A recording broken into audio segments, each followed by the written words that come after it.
পুরুলিয়া বাঙালির অন্যতম প্রিয় জায়গা। আজকে এই ভিডিওতে 2 রাত 3 দিনে কিভাবে গোটা অযোধ্যা পাহাড় ঘুরে দেখবে তার একটা কমপ্লিট ট্যুর প্ল্যান দেব। কারণ ট্যুর ছোট হোক বা বড়, একটা ট্যুর প্ল্যানের খুব প্রয়োজন। কিভাবে পুরুলিয়া যাবে, কোথায় থাকবে, কি খাওয়া দাওয়া করবে, কেমন ভাবে গাড়ি বুক করে পুরো জায়গাটা ঘুরে দেখবে এবং 2 রাত 3 দিনে অযোধ্যা পাহাড় থাকা, খাওয়া আর ঘুরে দেখা নিয়ে টোটাল খরচই বা কেমন হবে, সব থাকবে এই একটি ভিডিওর মধ্যে। তাহলে চলো শুরু থেকে শুরু করা যাক।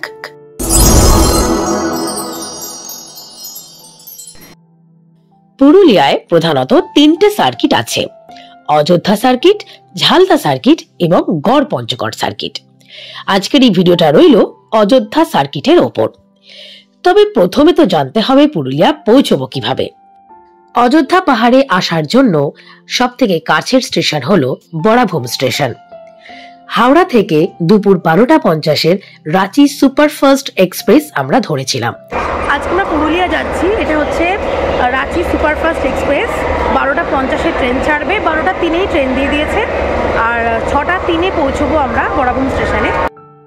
ট্রেন টাইম মতো হাওড়া থেকে ছাড়লেও পৌঁছতে আধ ঘন্টা লেট করেছিল।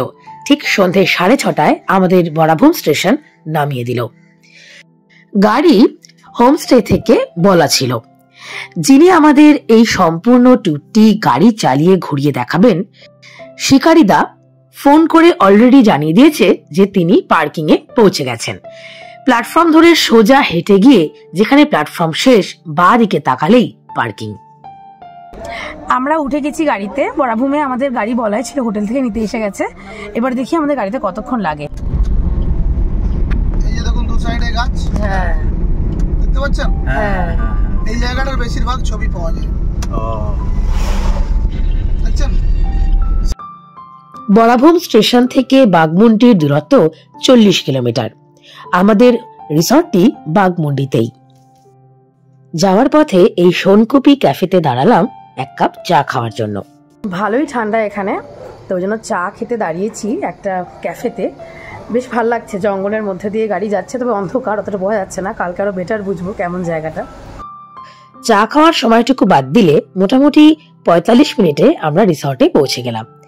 এই হলো আমাদের আগামী 2 দিনের ঠিকানা, বনবিতান রিসর্ট। চলো তোমাদের প্রথমে রুমগুলো দেখিয়ে দিই। প্রত্যেকটি রুমেরই খুব সুন্দর এক একটা করে নাম। আমাদের ঘরটির নাম ছিল বনজ্যোৎস্না কটেজ। এটি 2 জন থাকার একটি রুম। টেবিল আছে, একটা জগ আছে, জানলা, আয়না, খুব সুন্দর একটা পেইন্টিং, খাট, 2টো বালিশ, একটা কম্বল, বাথরুমে commode, hand spray, basin, hand wash আর গিজার সবই রয়েছে। বাদবাকি রুমগুলোতে 5 জন, এমনকি 6 জন করেও থাকতে পারবে। চলো তোমাদের বাকি একটি রুমের ভিউ দিয়ে দিই, তাহলে বুঝতে পারবে অন্যান্য রুমগুলি কেমন। Room number 101 বনবাহার। এটি অনেক বড় একটি রুম। এই একটা বেড, ওইদিকে আর একটা বেড রয়েছে। 2টো বেড মিলিয়ে 5 জন তো ইজিলি থাকতে পারবে, 6 জনও পারবে। এই রুমে এসি আছে, এছাড়া কুলার রয়েছে। বাথরুমে বেসিন, গিজার, হ্যান্ড ওয়াশ, আয়না, কোমোড, হ্যান্ড স্প্রে, শাওয়ার সবই আছে। ঠিক এমনটাই আরো 2টি রুম রয়েছে, বনলতা এবং বনবিথি। এছাড়া আমরা যে কটেজটায় রয়েছি বনজ্যোৎস্না, তার সামনে রয়েছে বনবিলাস। রুমে ঢুকে একটু ফ্রেশ হয়ে চা খেয়ে বেরিয়ে পড়লাম ছৌ নাচ দেখতে। এই হোটেলের ম্যানেজার চিন্ময় দাই ব্যবস্থা করে দিয়েছে। আমরা এখন ছৌ নাচ দেখতে যাচ্ছি। এই বনবিতানের যে ম্যানেজার চিন্ময় দাস, তিনি ব্যবস্থা করে দিয়েছে। অযোধ্যা ফুড হিল বলে একটা হোটেল আছে, ওখানে হচ্ছে ছৌ নাচ, 1 ঘন্টা হবে। একটি রিসর্টের বা হোটেলের প্রত্যেকটি রুমের মানুষ একত্রিত হয়ে 5,500-6 হাজার টাকা দিয়ে ছৌ নাচ বুক করা যায়। এইখানে সেভাবেই ছৌ নাচ হচ্ছিল। ফুড হিলস রিসর্টটির যিনি মালিক, তিনি চিন্ময়দার ভালো বন্ধু। তার সুবাদেই এই অপূর্ব ছৌ নৃত্য দেখার অভিজ্ঞতা আমরা সেদিন সঞ্চয় করতে পেরেছিলাম। গোটা ছৌ নাচটি তো দেওয়া সম্ভব নয়, তাহলে ভিডিওর লেন্থ অনেক বড় হয়ে যাবে। বিশেষ বিশেষ কিছু অংশ ভিডিওর মাধ্যমে তুলে ধরছি।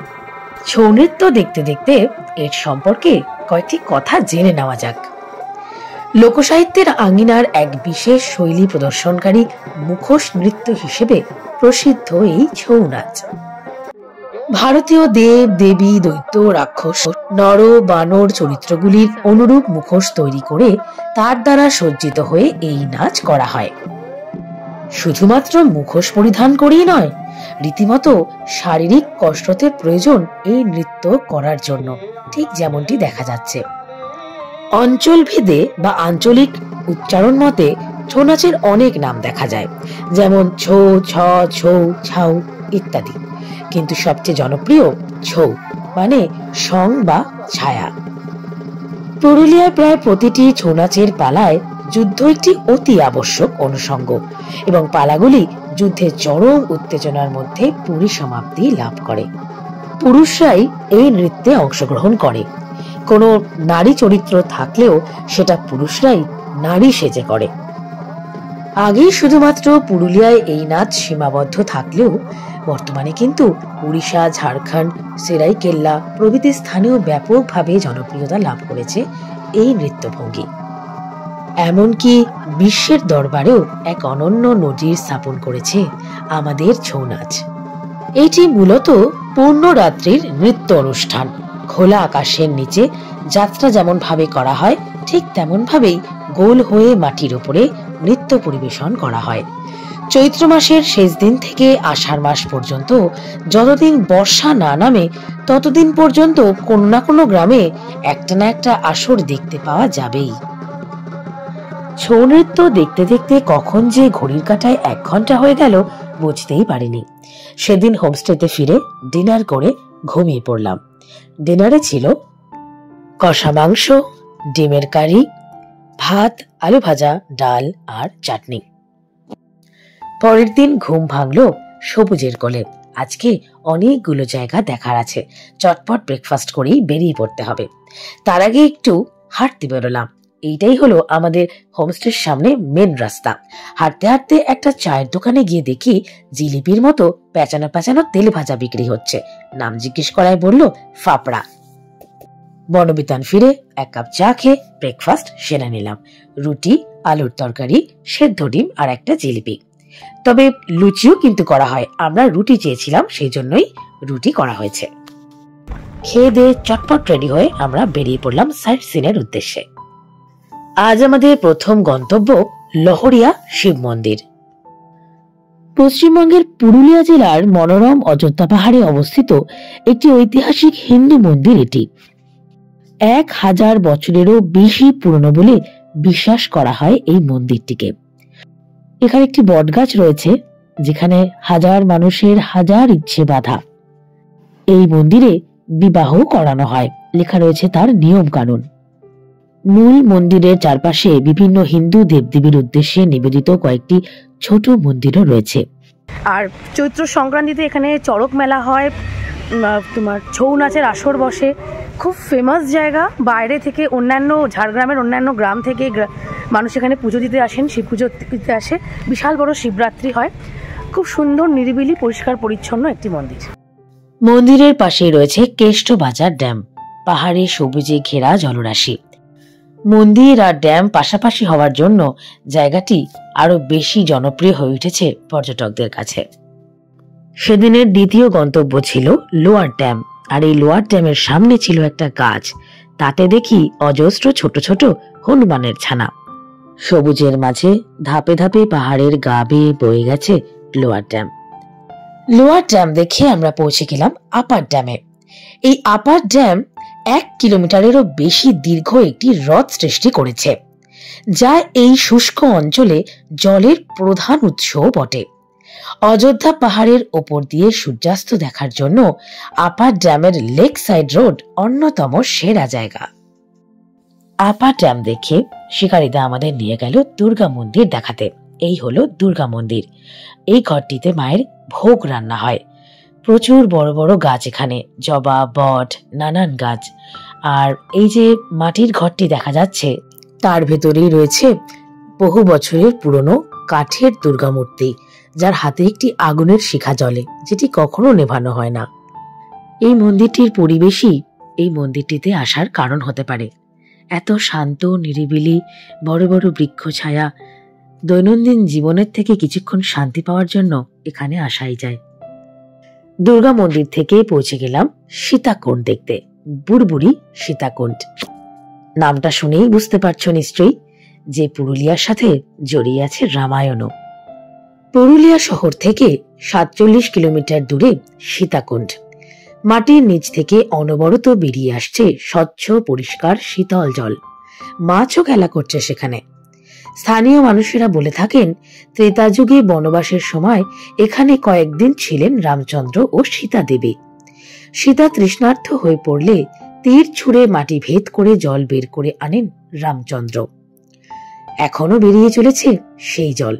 গ্রীষ্মকাল শুরু হলে আশেপাশে পাহাড়ের নলকূপ এবং কুয়োগুলো শুকিয়ে যেতে থাকে। সীতাকুণ্ডের জল কিন্তু কখনো শুকায় না। চারপাশের মানুষের তৃষ্ণা মেটায় এখানকার ঠান্ডা জল। সীতাকুণ্ড দেখে চলে এলাম ময়ূর পাহাড়ে। এই পাহাড়ের উচ্চতা 1962 ফুট। পুরুলিয়া শহর থেকে প্রায় 42 কিমি দূরে।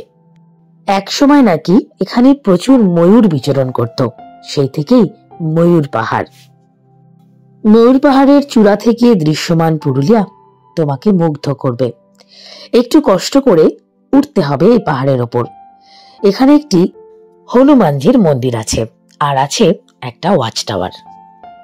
ময়ূর পাহাড়ের ওপর থেকে পুরুলিয়াকে এমনটা দেখতে লাগে। আর বজরঙ্গলী মন্দিরের পেছনে যে ওয়াচ টাওয়ারটা, সেইখানে উঠলে সেখান থেকে দৃশ্যটা ঠিক এমন হবে। বর্ষাকালে এই বনের রূপ হয় আরো সুন্দর। ময়ূর পাহাড় দেখে আমরা রওনা দিলাম পুরুলিয়ার অন্যতম আকর্ষণ মুরুগুমা ভিউ পয়েন্ট অথবা সুইসাইড পয়েন্ট। এই ডিসেম্বরে পুরুলিয়ায় প্রচুর টুরিস্ট এসছে। আমরাও এই সরু রাস্তায় ভালোই জ্যামে পড়লাম। দুই দিকে যে সাদা ফুলগুলো দেখা যাচ্ছে, মানে যে ঝাড়ের মধ্যে দিয়ে আমরা চলেছি, এই ফুলগুলোর নাম ভস্য ঝাড়, লোকাল ভাষায় পিটুস ফুল। এই ফুলের কিন্তু অনেক আয়ুর্বেদিক গুণও আছে। কিছুটা রাস্তা পাহাড়ি পথ বেয়ে উঠতে হবে। কংসাবতী নদীর অন্যতম উপনদী সাহারা ঝোর নদী। তো এই মুরুগুমা ড্যাম সেই সাহারা ঝোর নদীর উপরে তৈরি করা হয়েছে। এটাকে সুইসাইড পয়েন্টও বলে। সুইসাইড পয়েন্ট কেন বলে জানি না। সত্যিই তাই, মুরুগুমা ড্যামকে সুইসাইড পয়েন্ট কেন বলে তা বুঝতে পারলাম না। এত সুন্দর জায়গায় এসে কারোর যদি সুইসাইড করার ইচ্ছেও থাকে, সেটা পাল্টে যাবে। বাঁধটি পাহাড়, বন এবং তার মধ্যে কয়েকটি ছোট ছোট দ্বীপ দ্বারা বেষ্টিত। জায়গাটি ছোটনাগপুর মালভূমির পূর্ব সম্প্রসারণ হিসেবেও চিহ্নিত হয়। অযোধ্যা পাহাড়ের উত্তর পশ্চিম প্রান্তে অবস্থিত। এখানে কিছুক্ষণ দাঁড়িয়ে সময় কাটাতে মন্দ লাগবে না। ড্যামে আসা যাওয়ার পথে পাহাড়ের কূলে ছোট ছোট দোকান বসেছে। এখানে চা, ছোলা মাখা, শসা ইত্যাদি পাওয়া যায়। এবার আমরা চললাম মার্বেল লেক দেখতে, যেটি পুরুলিয়ার অন্যতম জনপ্রিয় জায়গা। যাওয়ার পথটাও কিছু কম সুন্দর নয়। গোটা পুরুলিয়ায় চোখ আর মনকে শান্তি দেবে। 1956 সালের 1 নভেম্বর পুরুলিয়াকে পৃথক জেলা হিসেবে ঘোষিত করা হয়। সবুজ ঝর্ণা, বন, পাহাড়, ব্যাস আর কি চাই।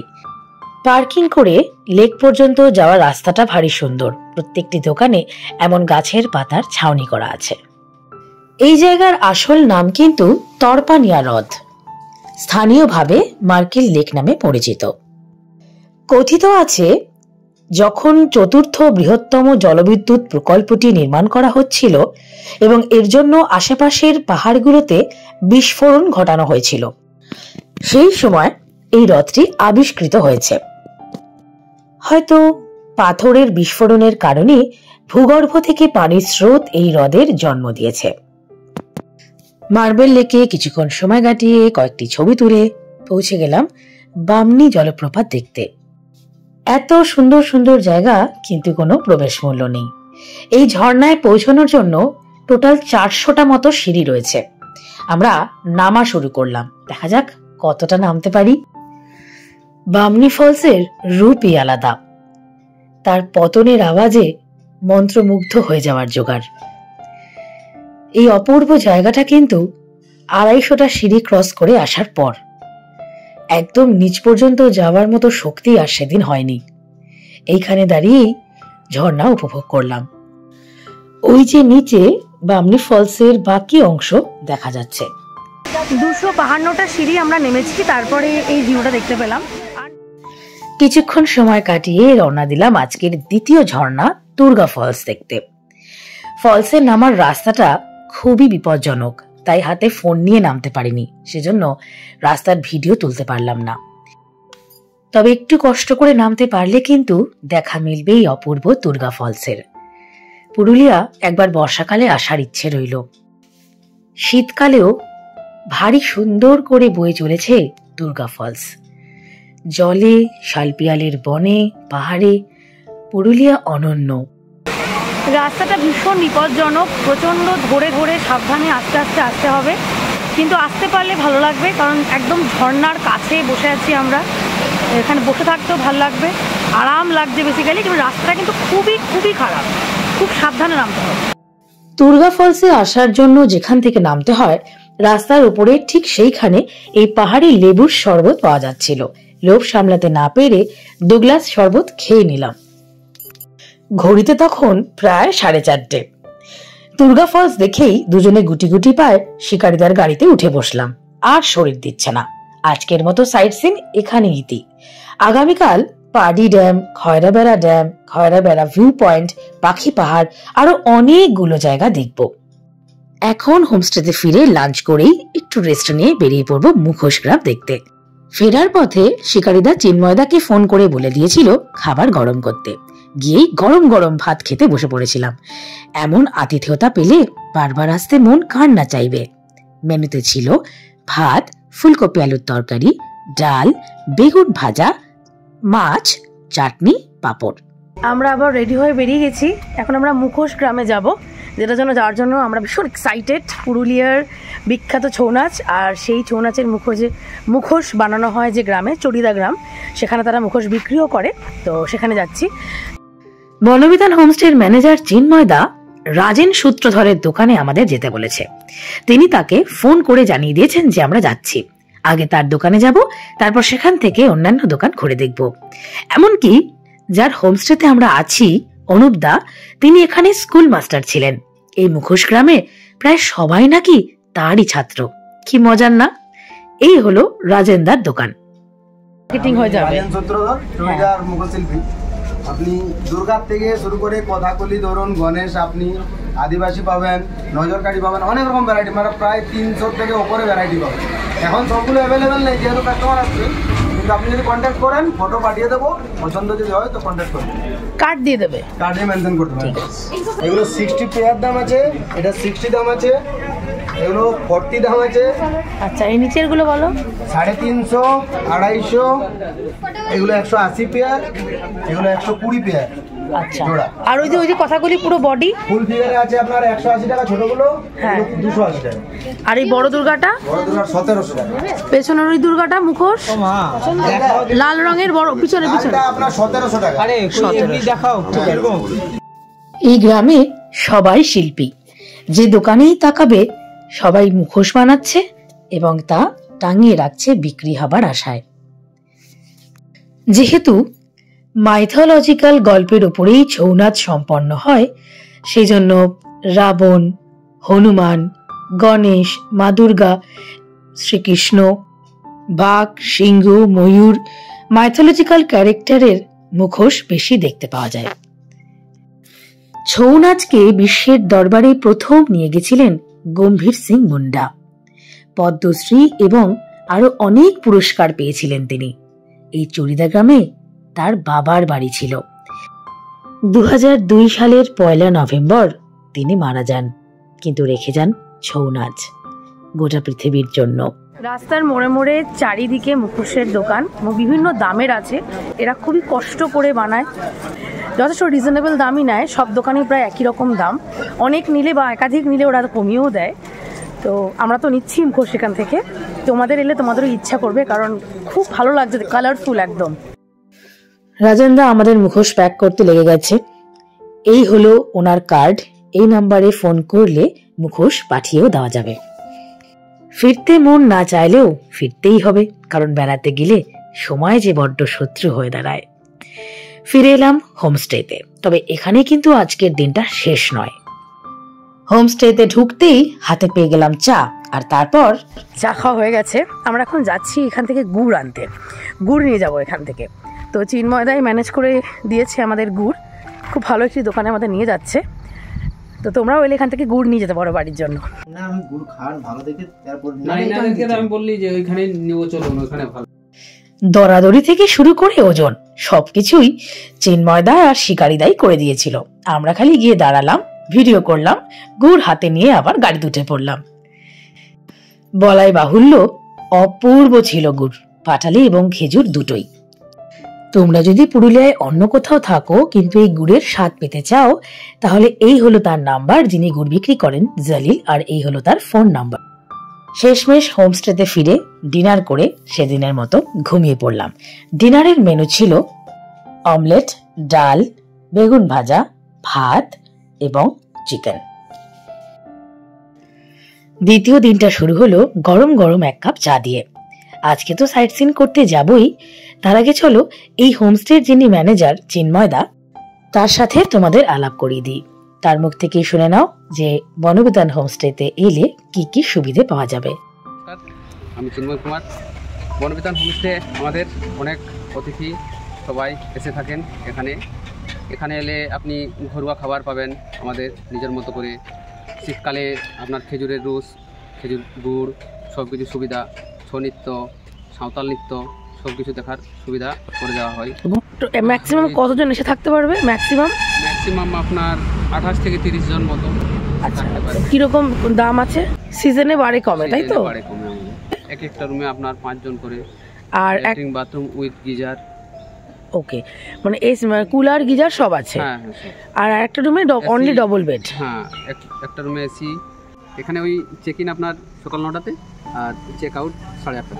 8:30? হ্যাঁ, ঠিক আছে। একটা কথা আছে না, মানুষের ব্যবহারই মানুষের পরিচয়, ব্যবহারই মানুষের মনে থাকে। বনবিতারই মানুষগুলোর ব্যবহার মনে থাকবে। সেদিন ব্রেকফাস্টে ছিল রুটি, ডিম সেদ্ধ, আলুর তরকারি আর জিলিপি। ব্রেকফাস্ট করে উঠে পড়লাম গাড়িতে। আজকে শিকারিদা সবার প্রথম নিয়ে যাচ্ছে পারদি ড্যামে। আর ওই যে ঢেউ খেলানো পাহাড়টা দেখা যাচ্ছে, ওই পাহাড়টার নাম মাঠা পাহাড়। পারদি ড্যামটা যেমন সুন্দর ছিল, যাওয়ার রাস্তাটাও কিন্তু কম সুন্দর নয়। পারদি ড্যামে যাওয়ার পথে চিরুগাড়া গ্রাম পড়ে। এই আদিবাসী গ্রামের বাড়িগুলো ভারী সুন্দর। এই দেখো, প্রত্যেকের বাড়িতে দেয়ালে খুব সুন্দর করে আলপনা আঁকা রয়েছে, কিছু ফুল, পাখি, ডিজাইন দিয়ে আলপনা করা। উঠোন, দেওয়াল, ঘর পরিষ্কার পরিচ্ছন্ন, মাটির দেয়ালগুলো ঝকঝক করছে আকাশের নিচে। চিরুগাড়া গ্রাম পেরিয়ে আমরা পৌঁছে গেলাম পারদি গ্রামের পারদি ড্যামে। এই হলো অপরূপ সুন্দর শান্ত পারদি ড্যাম। এই বাঁধটি কাঁঠালঝুড়ি নদীর ওপরে নির্মাণ করা হয়েছে। পাহাড় সবুজ আর জলের কোলে সূর্যের লুকোচুরি ভালোই চলে, তাই এই অঞ্চলটি সূর্যাস্ত এবং সূর্যোদয় দেখার জন্য বিখ্যাত। মাঠা পাহাড় আর গড়গাবুড়ু পাহাড়ের মাঝে হলো পারদি লেক। এই পাহাড়টা হলো গড়গাবুড়ু পাহাড়, আর এই ঢেউ খেলানো পাহাড়টি হলো মাঠা পাহাড়। দুই পাহাড়ের কোলে পারদি ড্যাম। এই গড়গাবুড়ু পাহাড়ে কিন্তু ওঠাও যায়, অনেকে ট্রেক করে এখানে। আমরা একটুখানি পাহাড়ে ওঠার চেষ্টা করেছিলাম। ওখানে রাস্তা করা আছে, এখানকার লোকাল মানুষরা উঠছিলেন, তাই থেকে উৎসাহ হয়ে আমরা উঠে গেছি। তো এখন ওই যে ওই পারে হচ্ছে পারদি লেক, ওই পারে ওই যে, আর আমরা এখন এইদিকে আছি, পেছনে পাহাড়। গড়গাবুড়ু পাহাড়ের গায়েও ভস্মঝাড় গাছের বন দেখা যাচ্ছে। এই গাছের বন এখানে এত বেশি হয় যে লোকাল মানুষরা অনেক সময় তা পুড়িয়ে দেয়। ভস্ম করা থেকেই ভস্মঝাড়। পারদি ড্যাম আর গড়গাবুড়ু পাহাড় দেখিয়ে আমরা এখন চলেছি পুরুলিয়ার অন্যতম জনপ্রিয় টুরিস্ট স্পট পাখি পাহাড় দেখতে। এই পাহাড়টি সম্পূর্ণ শুষ্ক, তাই স্থানীয় মানুষরা একে ন্যাড়া পাহাড়ও বলে। শাল সেগুনে ভরা পাহাড়ি লাল রাস্তা পেরিয়ে ওই যে দূরে দেখা যাচ্ছে পাখি পাহাড়। পাহাড়ের গায়ে রয়েছে অনেক পাখি আঁকা, সবই হাতে, যা মোবাইল ক্যামেরায় দেখা সম্ভব নয়। এবং এই পাহাড়ের ভিতর যত পাথর আছে তাতে রয়েছে ভাস্কর্য করা। তা দেখানোর জন্য পার গাড়ি পিছু একজন করে গাইড নিতে হয়। এই দিদির নাম হলো সেনাপানি। এই হলো আজকে আমাদের পাখি পাহাড়ের গাইড। এই পাহাড়টি প্রায় 800 ফুট উঁচু, আর এর আসল নাম মুড়াবুড়ু পাহাড়। কেমন ভাবে তার নাম পাখি পাহাড় হয়ে উঠল সেই গল্পই বলবো এখন। শিল্পী চিত্ত দে 1995 সালে তিনি চলে আসেন পুরুলিয়ায় আর আবিষ্কার করেন এই মুড়ুগুড়া হিলকে। এই পাহাড়ের পড়ে থাকা পাথরের গায়ে তিনি খনন কার্য চালাতে শুরু করেন। একজন লোক পাহাড়ের গায়ে পড়ে থাকা পাথর খনন করে চলেছে। গ্রামবাসীরা প্রথমে তাকে পাগল ভেবেছিল, কিন্তু তিনি সেই সবে কান না দিয়ে গ্রামের 50 জন যুবককে একত্রিত করলেন। তারপর তাদের ট্রেনিং দেওয়া শুরু করলেন এই কাজের। 2008 সালে আর্থিক অনুদান নিয়ে তিনি শুরু করলেন পাথর কেটে পাখি বানানোর কাজ। জীবনের ঝুঁকি নিয়ে এই কাজ করেছিলেন তিনি এবং তার দল। এনামেল রং ব্যবহার করেন পাথরের গায়ে। এই পাহাড়ের গল্পে শিল্পী চিত্তদের নাম স্মরণীয় হয়ে থাকবে। 3 বছর সময় লেগেছিল তার এই স্বপ্ন পূরণ করতে। জঙ্গলের মধ্যে এমন একটি শিল্প সৃষ্টি মুগ্ধ করবে তোমাকে। তাই পুরুলিয়া গেলে পাখি পাহাড় অবশ্যই দেখো। আর এই মানুষগুলো ভীষণ ভালো। এনারা মহুয়া তেলও বিক্রি করে, যেগুলো কি উপকার হয় একটু বলো। ব্যথার জন্য অনেক এটা উপকার হয়। ব্যথায় লাগালে, বাচ্চাদের পেটে লাগালে গ্যাস সেরে যায়, যে কোনো ব্যথায় লাগালে ব্যথা সেরে যায়। সে মহুয়া তেলও নিতে পারো। মহুয়ার গাছ থেকে তৈরি মহুয়া তেল, এক একটি বোতল 100 টাকা। পাখি পাহাড়কে পেছনে ফেলে এখন আমরা চলেছি পুরুলিয়া শহর থেকে প্রায় 70 কিমি দূরে খয়রা বেড়া ড্যাম দেখতে। এই ড্যামে যাওয়ার পথে পড়বে এই বুকাডি গ্রাম। গাড়ি থেকে নেমে গেলাম কয়েকটি ছবি তোলার জন্য, এত সুন্দর লাগছিল দেখতে। তারপর আবার রওনা দিলাম খয়রা বেড়া ড্যামের উদ্দেশ্যে। এই হলো খয়রা বেড়া ড্যাম। এটা বাঘমুন্ডি পাহাড়ের কোলে একটা সেচ বাঁধ। এখানে প্রচুর পলাশ ফোটে। এই যে পাহাড়ের ছায়া জলে পড়েছে, যখন পলাশ ফুটে চারিদিক লাল হয়ে যায় তখন সৌন্দর্যটা একবার চিন্তা করো। এই ড্যামের পাশে রয়েছে সরু রাস্তা, সেই রাস্তাটা ধরে সম্পূর্ণ ড্যামটি তোমরা ঘুরে দেখতে পারো। আর এরপর এখান থেকে আমরা চলে গেলাম খয়রা বেড়া ভিউ পয়েন্ট। এই জায়গাটি কিন্তু সম্পূর্ণ অফ বেট। শিকারীদের সাথে না এলে খয়রা বেড়া ভিউ পয়েন্ট দেখা হতো না। যিনি আমাদের এত সুন্দর সুন্দর জায়গা ঘুরিয়ে দেখাচ্ছেন, চলো এবার তার সাথে পরিচয় করিয়ে দিই। হলো আমাদের শিকারী দাদা, এতক্ষণ আমাদের গাড়ি করে ঘোরাচ্ছেন। তো গাড়ির ভাড়া বা সংক্রান্ত সবকিছু ওনার থেকে জেনে নিই। বলো। নমস্কার, আমার নাম শিকারি মাঝি, বাড়ি বাঘমুন্ডি পুরুলিয়াতে। এবার আপনার ভাড়া মানে হচ্ছে আপনার 3 দিনের প্যাকেজ হয়। এখানে 3 দিন ঘোরানো হয়। পুরুলিয়া থেকে পিক আপ বা বরাভূম থেকে পিক আপ বা আদ্রা থেকে পিক আপ। 2 দিন ব্যাপী হচ্ছে আপনার অযোধ্যা পাহাড় ঘোরানো, 1 দিন হচ্ছে গড় সার্কিট। এবার ছোট গাড়ি ছোট গাড়ি হচ্ছে আপনার সুইফট ডিজায়ার আছে, অল্টো আছে, এদিকে আপনার বোলেরো আছে। যা চাই আপনার সমস্ত কিছু পাবেন। ঝালদাও দেখাও, সেটাও বলো। ঝালদাটাও হয়। আর কিরকম ফিস, মিনিমাম থেকে ম্যাক্সিমাম রেঞ্জ দিয়ে দাও। মোটামুটি আপনি ধরে চলুন 1500 থেকে 4000 পর্যন্ত এন্টায়ার। ঠিক আছে। তোমরা যদি পুরুলিয়া আসো এবং জায়গাটিকে ঘুরে দেখতে চাও তাহলে শিকারীদের সাথে যোগাযোগ করতে পারো। তিনি তোমাদের পিক আপ, ড্রপ এবং সাইট সিন সমস্তটা দায়িত্ব নিয়ে করিয়ে দেবেন। এখানে খয়রা বেড়া ওয়াচ টাওয়ারও রয়েছে। ওয়াচ টাওয়ারের ওপর থেকে এরকম ভিউ দেখতে পাওয়া যায়। ওয়াচ টাওয়ার ঘুরে আমরা এখন চললাম মাঠা পাহাড় দেখতে। এখানেও নাকি বেশ অনেকগুলো সিঁড়ি। মাঠা পাহাড়ই আমাদের অযোধ্যা সার্কিটের এবারের মতো শেষ গন্তব্য। তোমরা কিন্তু দ্বিতীয় দিন পাদ্দি ড্যাম, পাখি পাহাড় এবং মাঠা পাহাড় দেখে লাঞ্চ সেরে নিতে পারো। তারপর ফেরার পথে Khoyrabera dam, view point, watch tower দেখতে পারো। এই হলো মাঠা পাহাড়ে ওঠার সিঁড়ি। আমরা এখন মাঠা পাহাড়ে এসেছি। এখানে সিঁড়ি করা রয়েছে, কিন্তু অর্ধেক সিঁড়ি করা আছে। কতটা উঠতে পারবো জানি না, অনেক উঁচু। স্টার্ট করেছি, দেখা যাক। তো উঠতে উঠতেই এই বট গাছটা চোখে পড়লো। জায়েন্ট বট গাছ, মানে ঝুড়িগুলো পুরো গুড়ি হয়ে গেছে। এই পাথরটা ফাটিয়ে বট গাছটা হয়েছে। মাঠা পাহাড়ের পুরো নাম মাঠা বুড়ো। দাঁড়িয়ে আছে 2000 ফুট উঁচুতে। এলাকাবাসীর কাছে এক বিশাল জাগ্রত দেবতা এই পাহাড়। পাহাড়ের ওপরে একটি মন্দিরও আছে। প্রত্যেক মকর সংক্রান্তিতে হয় বিশাল পুজো। 2 দিন ব্যাপী মেলাও বসে এখানে। অসংখ্য ভক্তের সাথে সম্পন্ন হয় উৎসব। সিঁড়ি বেয়ে অতটা চড়াই অতিক্রম করা খুবই কষ্টসাধ্য। আমরাও আর পেরে উঠিনি, তাই কিছুটা গিয়েই আবার নিচের দিকে যাওয়ার পথ ধরলাম। এর পরের বার যখন পুরুলিয়া আসবো, মাঠা পাহাড়ের ওপর পর্যন্ত পৌঁছানোর ইচ্ছা রইল। মাঠা পাহাড় দেখে ফিরে এলাম বনবিতানে। এরপর লাঞ্চ সেরে বিদায় নেবার পালা। লাঞ্চে ছিল আলু পোস্তর তরকারি, ফুলকপি ভাজা, ভাত, ডাল এবং মাছ। বনবিতান ছেড়ে যাওয়ার সময় চিন্ময়দা ধরিয়ে দিল একটা সুন্দর উপহার। গিফট পেয়েছি, খুব সুন্দর মুখোশ মাদুর বাড়ি।